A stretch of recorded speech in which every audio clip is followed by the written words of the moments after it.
welcome to another video. Basically today we'll be discussing my Suzuki GSX 125. The parent name of this is a QS 125-3A. It is in fact a Chinese import.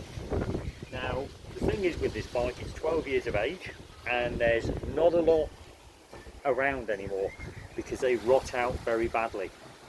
Now the thing I found with this bike is that the swing arm rotted out, the exhaust rotted out and various other things, so you've got to keep up the maintenance with these bikes, otherwise they will fall to bits on you. Now it's quite a nice little bike to ride. It can get up to around about 60 miles an hour on a good day. It's not something that's going to blow your face off at great speed, but it's okay for commuting backwards and forwards to work. Now the basic instrument panel is, you've got your light switches here, you've got your starter there, you've got your kill switch there, you've got your horn there, your indicators, cancel there, and your high and low beam there, and also your flasher there. That's your choke. Obviously there's your speedometer. This bike being a 58 plate is done 15,673 miles. You've got a very well engineered fuel gauge which works sometimes and sometimes not, and obviously your revometer. Brakes, we have obviously your lever, and down this side here we have the disc caliper unit. I've had that replaced because yes, it rotted out. On this side here we have a nice sturdy clutch. No problems with the clutch. I've had the bike 5 years, it's never slipped, I've never had to replace it, so we're all okay on that.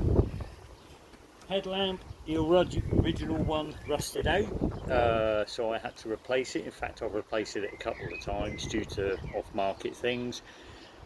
The old telegraph indicators have been put back on.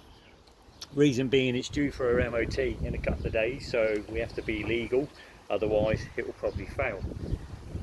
Forks tend to gather a bit of rust, so all I do really is sand it down and put a bit of super glue and smear it off. That will keep the rust away on the forks.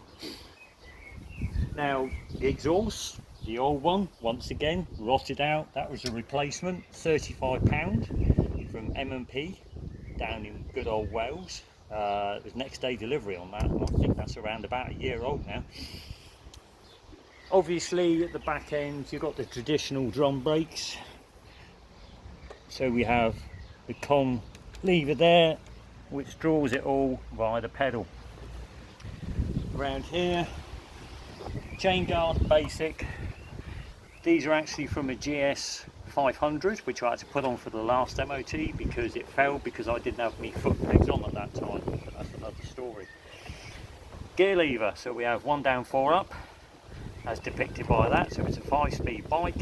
You will use all 5 gears because if you neglect to put it in 5th it would sound like you're wringing its neck. Not a lot really to do with maintenance. What I tend to do, I mean every 6 months I change the air filter which is behind here. I've never replaced the fuel filter, perhaps I ought to at some point. We've got the horn there and around this side. The main thing I tend to do is change the spark plug. Obviously it's parked behind there. I've recently given it a new coil and also lead.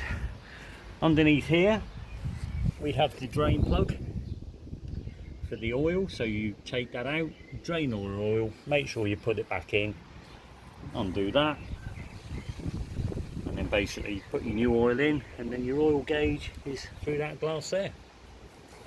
So to sum up, it's a good old bike. I mean, I'm intending on keeping it. I've got a car, I've passed my 10 since I've got this bike, and I'll just keep running it till it dies. So thanks very much for viewing, and I'll catch you in another video.